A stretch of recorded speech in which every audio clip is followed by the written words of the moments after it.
invade nossas casas todos os dias através da TV, do rádio e jornais. Eu converso hoje com o jornalista Roberto Alves. O Palavra Aberta já está no ar.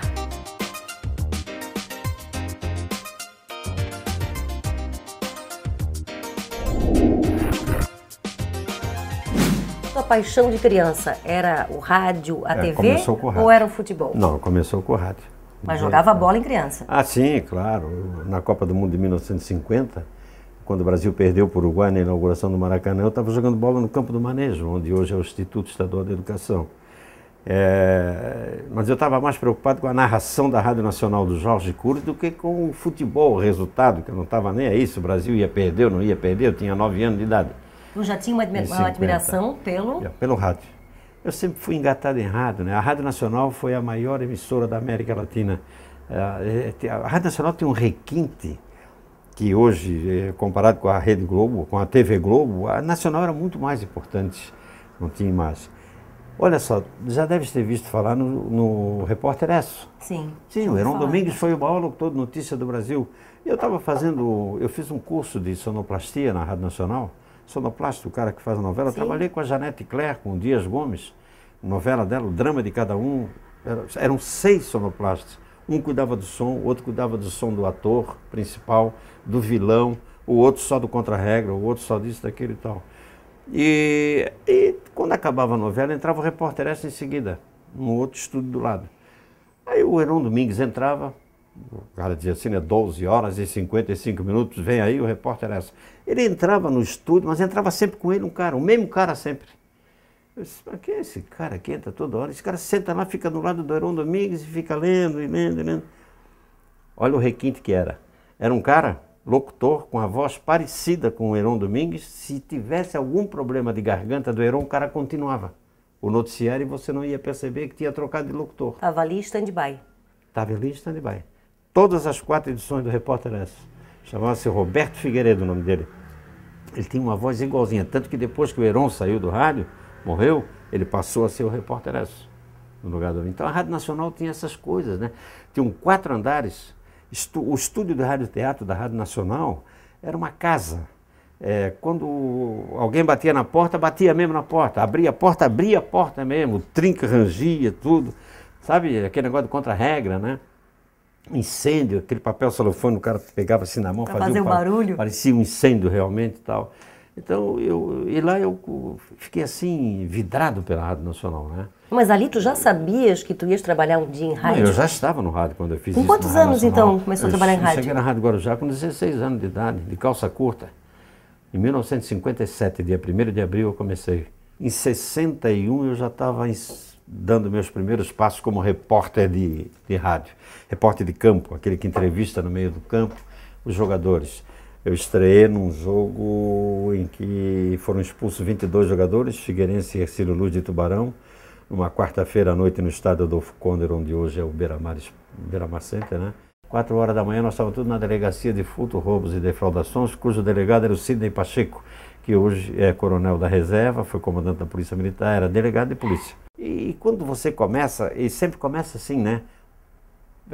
Tu é metido aí a falar de futebol, tu diz que entende, faltou um fulano de tal, tu não quer entrar nessa? Vai substituindo alguém. Aí tu entra para... E aí depende se tu vai ou não vai. Porque a primeira oportunidade alguém te dá. Agora, se tu não tiver talento... E aí fui, e daqui a pouco, em 64, eu já era comentarista esportivo da Rádio Guarujá. Eu fiquei 13 anos na Guarujá. E quando em 1970 criou-se o primeiro canal de televisão aqui em Florianópolis, que era a Rádio e Televisão Cultura, o Darcy Lopes, que era o presidente, convidou o Fernando Linhares para ir conversar, que ele queria montar uma equipe de esportes. Queria fazer um programa de esportes. Aí perguntou ao Fernando se ele precisava de alguém, e o Fernando disse, preciso, e me indicou. Aí fazia só esporte ou fazia outras coisas também? Comecei só com esporte, em seguida virei diretor de jornalismo. E aí montei uma equipe. Aí tinha Moacir Pereira, Vânio Bossi, Gilmar Teixeira, Valdir Alves, Eloá Miranda. Mas cobrindo tudo? Tudo, aí misturamos tudo. Carnaval, tudo? O departamento era um só, rádio, jornalismo e esporte, na televisão. Isso ficou muitos anos. Isso foi uma escola, né? 79, E nós tínhamos naquela época a programação da Rede Tupi de televisão, né, que em 79 fechou. Mas aí nós fizemos o primeiro carnaval em Florianópolis em 71, no adro da Catedral Metropolitana, não tinha nem micro-ondas, era uma Kombi com anteninha assim, nós chamávamos de micro-ondas de baiano. Me mandava lá pro Morro da Cruz, fizemos um belíssimo carnaval. E fiz 25 anos do carnaval na TV Cultura. Quando cheguei na RBS, ainda fiz uns 3 anos na RBS e 1 ou 2 na TV Com. Nessa época de TV, assim, deve ter muita história para contar, né? Teve uma invasão de estúdio, uma história marcante que foi... Deve ter sido um grande susto. Como é que foi essa história? Um soldado Silvio Roberto Vieira era um rapaz que... Ele estava em tratamento psiquiátrico naquela época, né? O governador era o Espiridião Amin. E havia sido prometido ao batalhão ao qual ele pertencia, parece que era o 4º Batalhão, cujo comandante era o coronel Eugênio Uriarte, que já faleceu. Eles prometeram um aumento naquele dia, chegou à tarde, o aumento não saiu, e houve um ruído na comunicação. Ele, às 5 horas da tarde, tomou um negócio, foi bebendo, quando chegou a determinada hora da noite, ele foi lá na polícia, rendeu o armeiro, pegou 5 revólveres, botou 3 na cintura, foi com 2 na mão, levou o armeiro lá, o que guardava a arma, junto com ele e subiu para o morro. Quando chegou lá, eram 11 horas da noite, eu estava começando um programa de debate chamado Terceiro Tempo, que aliás está nesse livro aqui. Tem as fotos aqui, tudo, tem a história toda aqui no livro, escrito pelo Paulo Brito. Aí ele entrou e não desliga a câmera, eu quero fazer um apelo e aqui vai sobrar uma bala para alguém. Um susto, quando abriu a porta ele entrou.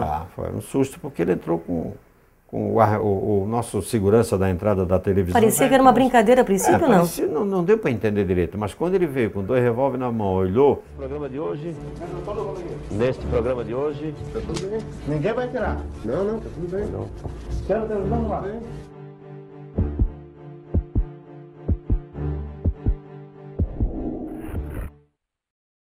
E o fim desta história curiosíssima e muito mais sobre a vida deste ícone da TV catarinense você acompanha aqui, depois do intervalo. O Palavra Aberta volta já.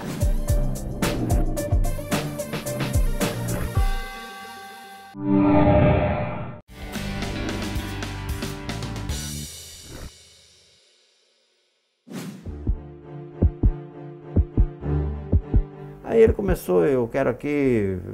Esse governador mentiroso que disse que ia dar um aumento, não tira do ar. De vez em quando ele olhava para o monitor assim, ó, não tira do ar, senão vai sobrar uma bala para alguém aqui. Pô, aí ficou todo mundo tenso, né? Estava eu, o Hélio Costa, o Miguel Livramento, todos eles tentaram conversar com ele, ele não aceitou conversar com ninguém, restava eu. Felizmente ele parece que tinha uma certa simpatia pelo meu trabalho, gostava de mim, qualquer coisa. Quando eu pedi para conversar com ele, ele disse, pois não. E aí começou a me chamar de seu Roberto. O nome dele era Roberto também, Silvio Roberto. E aí eu pedi para ele sentar no meu lado, vamos tomar um cafezinho e tal. E agora, o que eu vou falar com esse homem para acalmar ele? Aí eu perguntei assim para ele, tu és Avaí ou Figueirense? Ele disse, eu não gosto de futebol. Eu disse, putz, e agora? Mas viesse no programa errado, então. De samba tu gosta, né? Tu é Copa Lorde ou Protegido? Também não. Pô, e agora? Aí só tem uma salvação. É apoiar o gesto dele. E aí eu me dirigi ao governador e disse, ao governador, o senhor não tem 6 filhos como esse moço tem, todos passando fome, ganhando um salário de miséria. E comecei, né? Dar pau no governador, né? E ele dá um apoio para ele acalmar. Ele foi se acalmando, eu disse, pô, quer botar o revólver no chão aí? Traz um cafezinho aí, trouxeram um café, aí ele botou os revólveres no chão e tal. Durou 32 minutos esse papo aí, que não tinha pé nem cabeça. Que eu susto, a tocar hein? o pau no governador e ele a dizer, é isso aí, senhor Roberto, é isso mesmo, é isso mesmo. Tanto que hoje, todos os meus comentários esportivos terminam com a seguinte frase, é isso aí. Eu termino sempre assim, é isso aí. É fruto de uma conversa com ele, toda a frase que eu dizia, ele dizia, é isso aí. Isso marcou. Isso. E ficou marcante para mim aquilo ali, né? Quando o Uriarte chegou, que era o comandante dele, ele foi no chão buscar o revólver, mas o Uriarte deu um pulo tão grande e meteu o revólver nele aqui, ó. Essa cena aqui é que ficou famosa.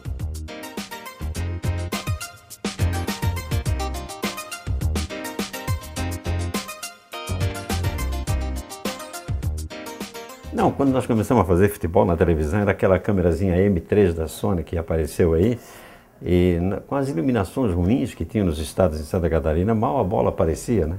A bola ia e voltava, né? O nosso primeiro câmera de futebol, o cara batia a falta, a bola subia, ele ia junto com a câmera. A bola descia, ele vinha junto. E acontecia da bola sumir muitas vezes. O camarada vendo o jogo em casa fazia assim, ó. Ele vivia mexendo com a câmera, né? Não tinha como não. Mas essa coisa é época boa, sinto saudade daquela época. Né? Hoje não, né? Hoje é uma parafernália. Né? Tá, e hoje como é que é? Hoje é mais fácil ou mais difícil? Aí é um detalhe, é muito mais fácil a tecnologia, mas é muito mais difícil porque não pode passar nada. Você tem todas as condições de fazer um trabalho. Eu fiz Copa em 98 na França, 2002 na Coreia e no Japão, 2006 na Alemanha e 2010 na África, né? E aí aconteceu um fato muito extraordinário em 98 em Marseille, na França. Houve um jogo do Brasil com a Noruega em que o Júnior Baiano fez um pênalti. Estava num orelhão atrás do gol, credenciado para ficar atrás do gol. O Brasil, o mundo inteiro criticou o árbitro que não houve pênalti. O Galvão Bueno chegou a chamar o árbitro, disse daquilo. Aí eu entrei no ar e disse, foi pênalti. O Júnior Baiano puxou a camisa do norueguês. Aí os caras ficaram me ligando daqui da CBN. Ah, ok, muda a tua opinião, tu é o único que está com o passo certo, só tu que viu esse pênalti, aí o mundo todo... Eu disse, não, foi pênalti. Mas fulano disse isso, então devia ter mandado fulano para cá, e não eu, né? No dia seguinte apareceu uma câmara amadora da Suécia que não estava no circuito de transmissão internacional da Copa e mostrou o pênalti claramente. Aí o mundo todo teve que pedir desculpa. É aquilo que menos eu. No dia só tu tinhas visto. Só eu. Então parece brincadeira. Eu era o único que estava com só o passo. É que eu estava bem atrás do gol. Ainda quando eu sentei, eu me lembro que eu disse assim para o Bolsunda, pênalti claro. O Bolsunda assim, aonde? Eu disse, aqui. Tu não viu o cara puxar a camisa? Não vi. Ô Roberto, qual foi a tua transmissão que mais te deixou feliz, mais te deixou satisfeito? Olha, eu fiz muita transmissão boa, eu fiz grandes transmissões na década de 1980, mas eu fiz uma que foi notável, pela TV Cultura em 75. Eu tenho simpatia pelo Fluminense do Rio. E eu fui fazer um jogo do Figueirense no sábado, contra o América do Rio no Maracanã, e domingo jogava Fla-Flu. E eu fiquei no Rio para fazer a transmissão do Fla-Flu pela TV Cultura, domingo, 5 da tarde. Aí consegui fazer com que o Rui Porto, que era o grande nome dos comentaristas esportivos do Brasil naquela época, comentasse o jogo comigo. Eu narrei e ele comentou o jogo comigo. E o Fluminense ganhou de 3-0 do Flamengo, com o Maracanã com 150 mil pessoas. Era decisão de uma Taça Guanabara. E para a felicidade ser maior ainda, a transmissão foi perfeita. O Rui comentou o jogo comigo. Para a felicidade ser maior, o Fluminense jogava quarta-feira seguinte aqui em Florianópolis. E eu vim na delegação com o Fluminense, eles embarcaram na segunda e eu vim junto na delegação, junto com os ídolos, né? O Gerson, aquele pessoal todo antigo do Fluminense. Então essa foi uma das transmissões muito marcantes. E falando em dia a dia, como é teu dia a dia, fora trabalho? Eu acordo muito cedo, sabe? Eu acordo, 8 horas eu já estou tomando café. E aí eu dou uma voltinha com a Dolly, né? Meu Cadê a Dolly? A Dolly estava aqui? A Dolly estava aqui, né? Deixa eu ver. Vou chamar a Dolly. Ei, Cadê Dolly? ela? Vem, ó, a Dolly é essa aqui, ó. Vem cá. Que a Dolly é a companheira, tá? Essa Todo é a dia minha contigo. companheira. Ela dorme com a gente, ela tem os lugarzinhos dela, né? Só falta falar, entende tudo. Roberto, como é que é trabalhar ao lado de um colega que é o Miguel? É um amigo, é um colega, é um parceiro? Como funciona essa relação? É tudo isso aí. Teve uma época que a gente vivia tanto que uma vez ele comprou um micro-ondas para mim, chegou lá e viu uma promoção de uma loja lá, comprou um para ele, comprou um para mim, depois me avisou, eu comprei um micro-ondas para ti. E aí outra vez ele chegou para botar gasolina no carro dele, e aí o cara chegou e disse assim, você vai pagar como? Vou pagar com cartão. Aí o cara chegou e no final, quando deu o cartão, o cara assim, mas esse aqui não é o seu cartão, seu Roberto, esse aqui é o do seu Miguel. Aí dá para você ver como eu sou tão amigo dele que eu ando com o cartão dele. Pode cobrar que eu ando com o cartão dele, não tem problema. E era ele, né? O cara só trocou lógico, o nome, só né? trocou. E nós temos histórias assim, já brigamos muito, já discutimos muito, já... Discordar de ti, discordar de mim não é novidade nenhuma. Isso aí foi, ó, não estou ouvindo o que está falando, não estou ouvindo. Tem um ditado que diz, quem diz o que quer, ouve o que não quer. Quando o cara está presente, recebe presente. Mas eu trago, eu entrego. Ó, Eu acho bom entregar. o Vanderlei que jogou no Criciúma, mandou Roberto, muito obrigada. Foi um prazer saber um pouquinho mais da tua vida. Tomara que, como disse o doutor Fagundes, tomara que tenha tido o interesse que vocês julgam ter um bate-papo desse, porque realmente, de repente eu me sinto realmente um cidadão da cidade, né? Uma pessoa que fez rádio, jornal, televisão, muito carnaval, fiz tudo que tinha, né? O fato de você me convidar para uma entrevista já me faz assim, pô, eu sou importante, eu tenho alguma importância, vocês vão me entrevistar, porque alguma coisa eu tenho que fizeram lembrar de mim. Eu acho que é assim, né?